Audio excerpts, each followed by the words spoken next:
दोस्तों, मैं आपको आज एक ऐसी क्राइम स्टोरी बताता हूँ ब्लाइंड मर्डर की, जिसमें एक बुज़ुर्ग व्यक्ति की छोटी सी हिंट से वो केस ओपन हो जाता है और आरोपी काफ़ी जल्दी पकड़ा जाता है, जितनी की उम्मीद भी नहीं थी। होता क्या कि मेरी ट्रेनिंग ख़त्म ही हुई थी एकेडमी की और मेरी ज़िले में पोस्टिंग हुई थी। थाना क्षेत्र में एक बुज़ुर्ग व्यक्ति की लाश मिलती है, बॉडी मिलती है, डेड बॉडी, जिसका सिर पत्थर से कुचला हुआ था और बहुत बड़ा पत्थर एक पास में ही पड़ा हुआ था। सारी पुलिस, थाने का स्टाफ, वरिष्ठ अधिकारी, ऑफिसर अधिकारी मौके पर पहुंचते हैं। टीआई साहब अलग अलग टीम बना देते हैं। मुझे भी उस थाने के जो सीनियर कांस्टेबल थे उनके साथ जानकारी जुटाने के लिए भेज देते हैं। तो हम लोगों से पूछताछ करते हैं, पर कोई कुछ बताने को तैयार नहीं होता है।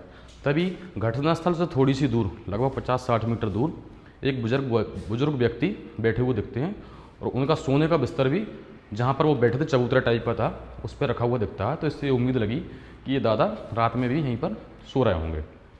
तो हमने उनसे पूछा कि दादा कुछ देखा तुमने?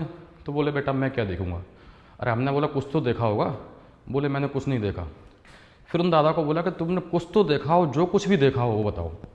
तो बोले हाँ यार, एक रात में 10-11 बजे की बात है, एक लड़का आया था। तो हमने पूछा क्या कैसे आया था?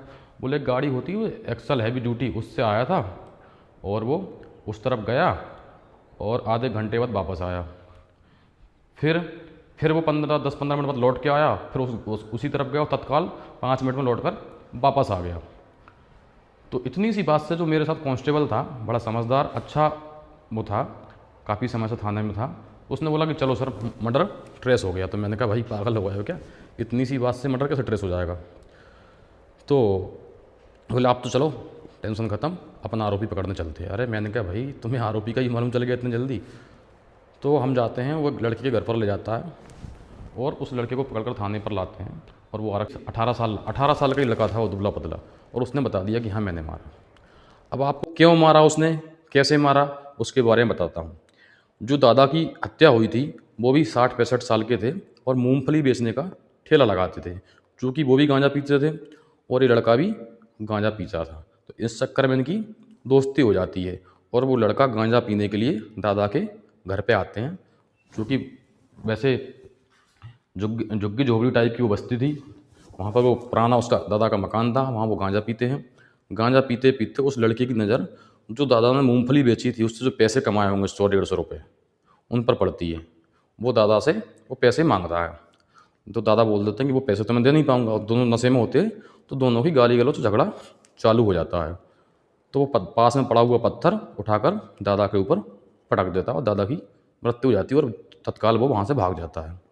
अब बात ये आती है कि दोबारा क्यों आया था वो?